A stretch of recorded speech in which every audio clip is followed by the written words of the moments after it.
Hi everyone, welcome back to my channel. Wishing you all a wonderful day.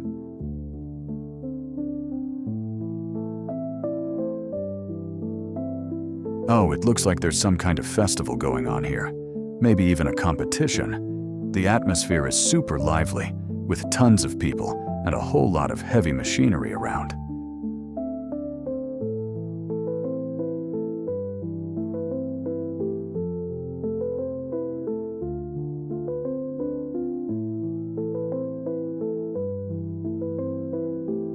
Is this a heavy equipment contest or something? I mean, the number of big machines keeps growing, and so does the crowd of top-tier engineers and mechanics. Something big's definitely going on.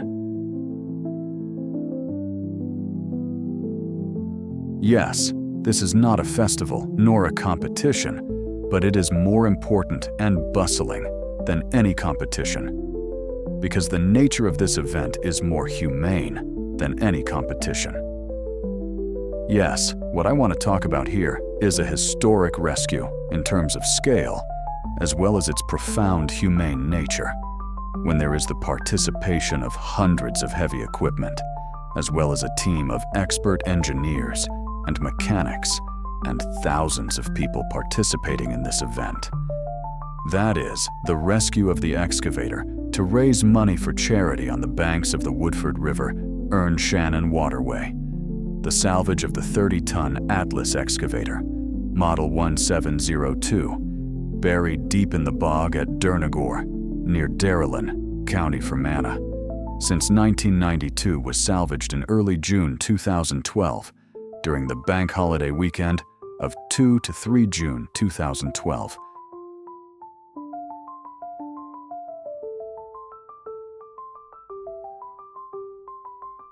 Before we begin, I ask you not just to watch this video, but to help preserve something far greater than views, likes, or numbers.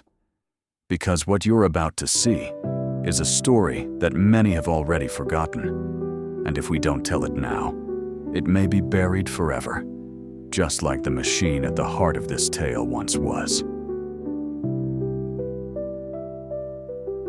So if this story moves you, if it reminds you of what people can do when they come together, please subscribe to the channel. Share it with someone. Let this story live, not just in steel and soil, but in hearts and in memory.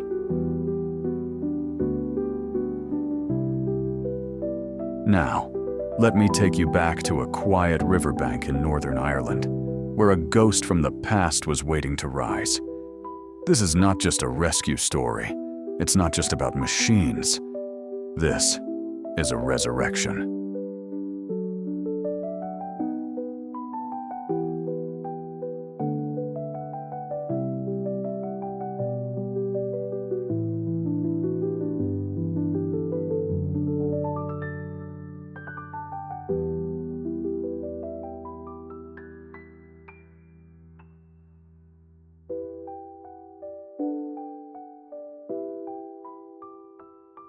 Back in 1992, the Atlas 1702 was just another workhorse.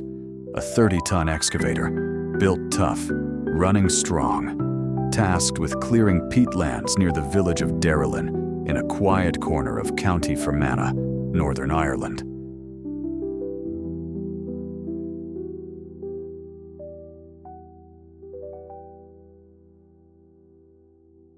But then, something gave way.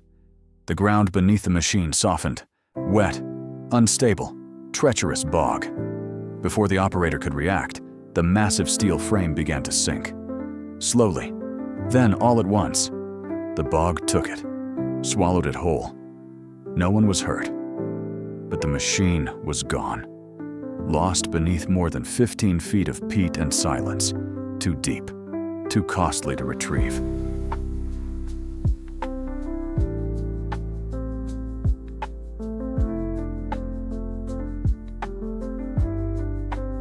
And so, the Atlas 1702 was left behind, forgotten. For 20 years, it lay buried beneath the mud, rusting in darkness, a sleeping giant beneath a quiet field, No monument marked the spot. No headlines followed. Just a machine and a memory. But some stories don't stay buried forever.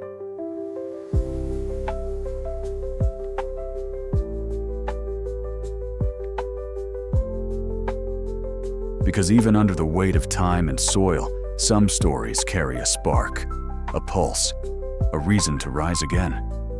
And in 2012, that reason came in the form of a question. What if we brought it back? Not for parts, not for profit, but for purpose.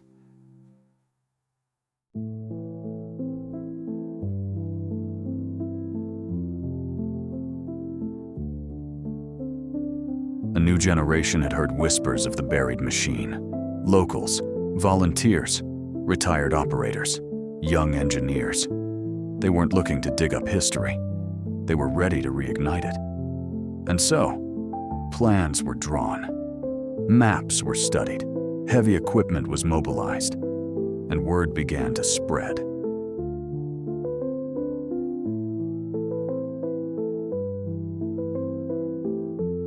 They're going to lift the excavator. Not just any lift. A rescue mission, a community event, a charity movement. The field that had been quiet for 2 decades was about to roar back to life, not with machines alone, but with meaning.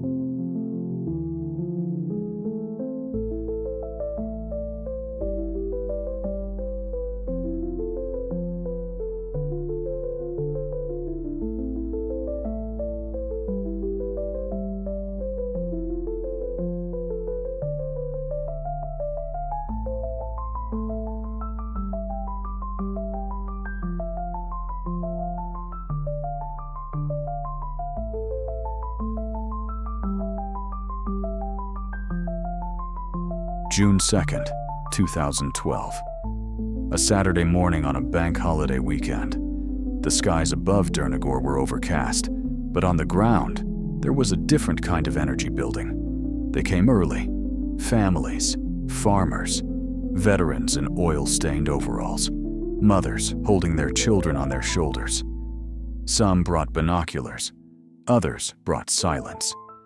But all came with one question in mind. Can they really do it? Could a 30-ton excavator buried for 2 decades truly be pulled from the peat?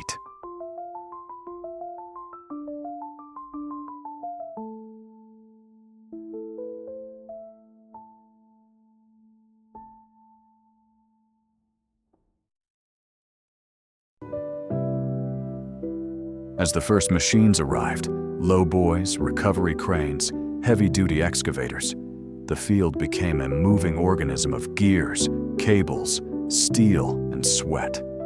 Volunteers set up perimeters. Engineers huddled over plans. Journalists prepared cameras. And local legends, those who remembered the day the machine sank in 1992, stood quietly, watching the past rise again. By midday, the moment had come. The cables were anchored, hydraulics primed, engines growled. At the center, deep in the mud, the rusted silhouette of the Atlas 1702 waited. A command was given.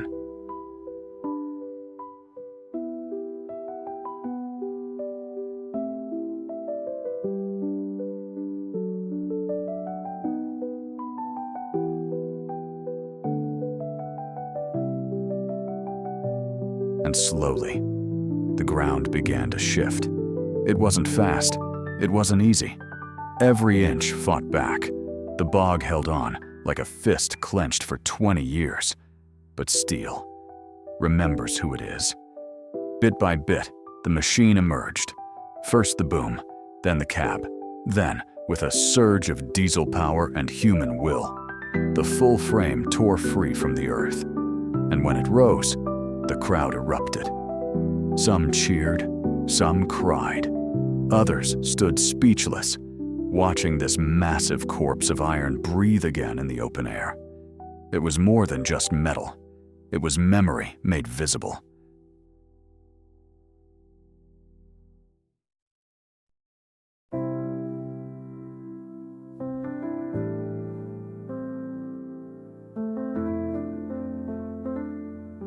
proof that time could be reversed, not with magic, but with community. And in that moment, no one cared about rust.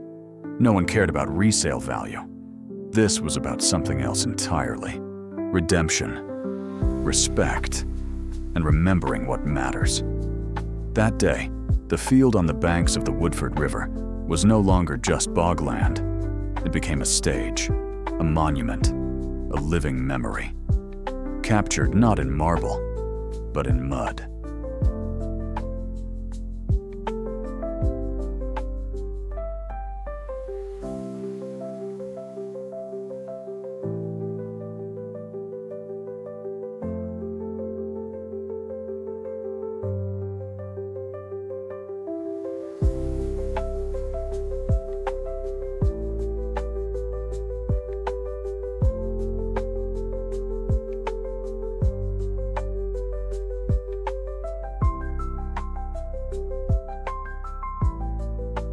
Every great rescue has its heroes, and on the banks of the Woodford River, they didn't wear capes.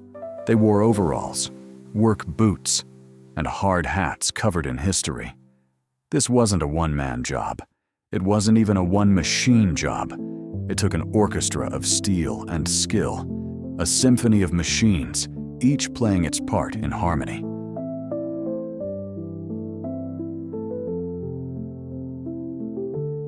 The machine's cranes with ultra-long booms and high-torque winches were brought in from neighboring counties. These weren't just lifting machines. They were precision giants, capable of handling loads well beyond 30 US tons, while balancing on soft, unstable ground. Tracked excavators, armored with custom-length booms, dug methodically for hours to uncover the frame of the buried atlas. Some worked to clear, others to stabilize the area, ensuring no other machine would suffer the same fate.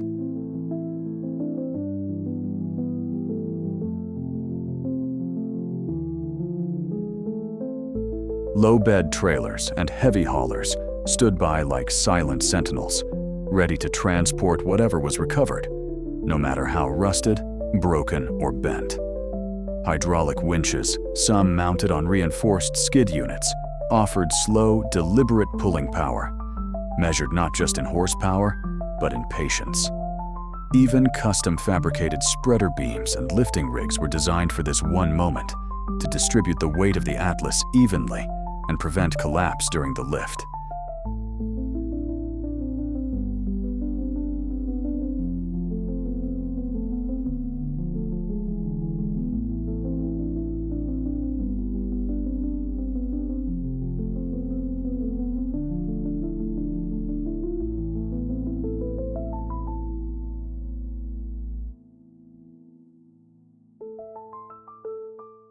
The people. But machines alone couldn't bring it back. It was the people, the heartbeat of the mission, who truly lifted that machine. Retired mechanics who once ran similar rigs returned with grease on their hands and sparks in their eyes.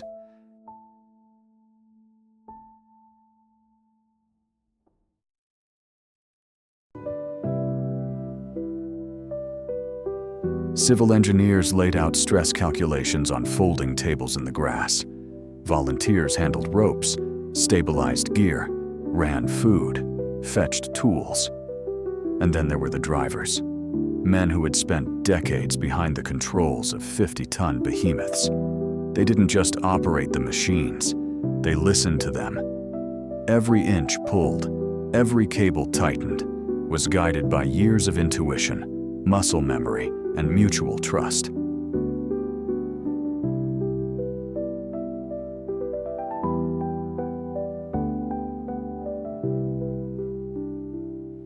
The youngest was just 19. The oldest, nearly 80. And yet, on that field, there was no age, just unity. There was no paycheck, no glory, no sponsor banners, just grease-stained hands, muddy boots, and one shared belief. Some stories are worth digging up.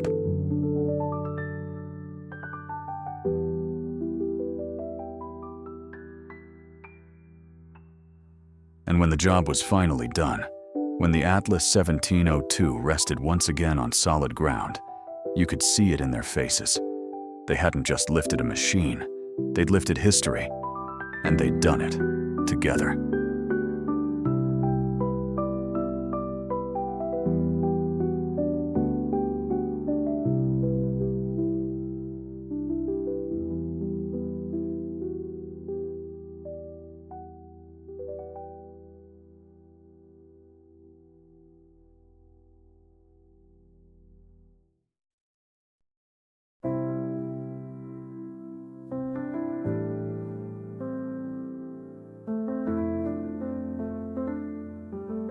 Once the mud settled and the last cable was unhooked, a new question emerged.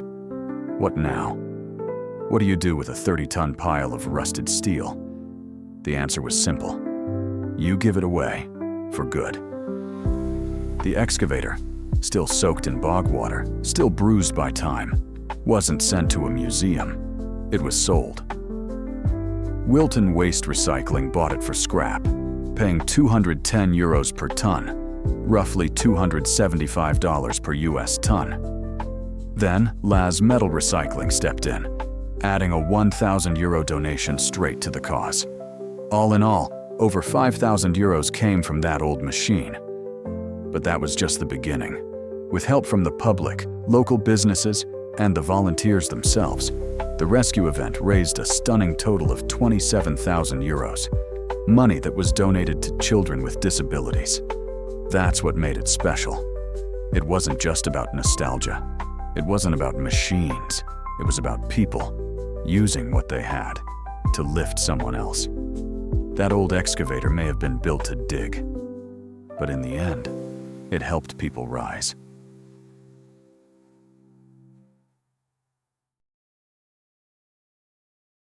Once lifted from the bog, the Atlas 1702 stood briefly under open skies, for the first time in 20 years.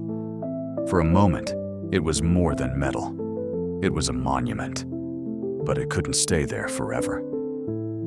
After the event, the machine was carefully transported, its once mighty frame now battered, its joints stiff with rust.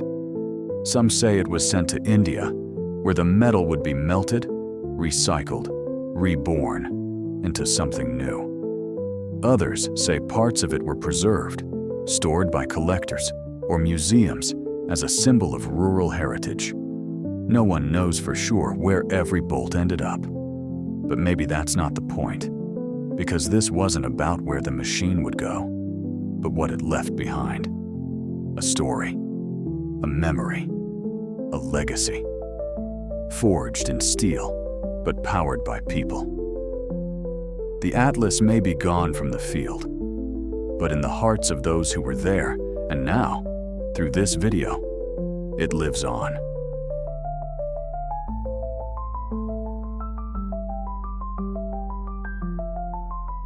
We didn't make this video to talk about a machine. We made it because this story matters, not just to those who were there, but to every generation that comes after. You see, machines break, they rust, they sink, but the things we do for each other, those are the things that last. This wasn't a rescue of steel, it was a rescue of spirit.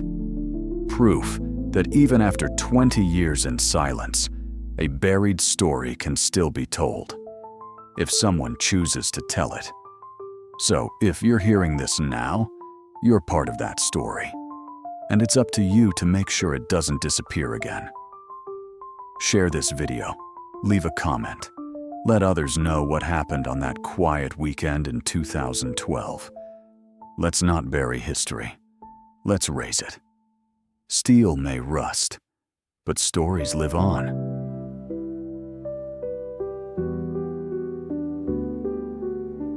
Thank you for staying with us on this journey.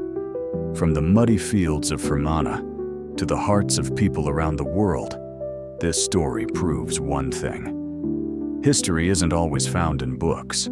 Sometimes it's buried deep, waiting to be remembered.